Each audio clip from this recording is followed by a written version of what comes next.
Bien, en fait, petit fait cocasse, moi j'ai commencé à jouer avec Francis au ballon-ballet il y a 10-12 ans.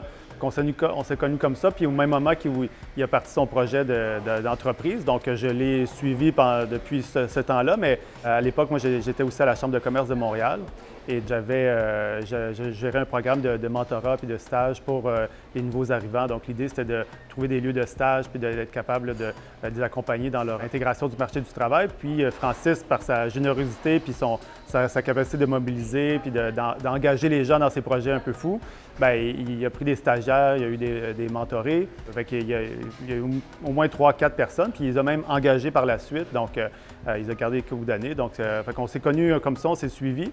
Et puis, en septembre dernier, nos chemins se sont recroisés. Et juste un mois avant qu'il lançait son grand Batimatech, la dernière édition, moi, j'étais disponible, il avait besoin d'aide. Fait que j'ai rejoint l'équipe à ce moment-là jusqu'au Grand Batimatech, mais depuis, le projet m'a vraiment stimulé et puis j'ai vu sa capacité de mobiliser, puis en fait, comment il a grandi entre 2015 puis 2025.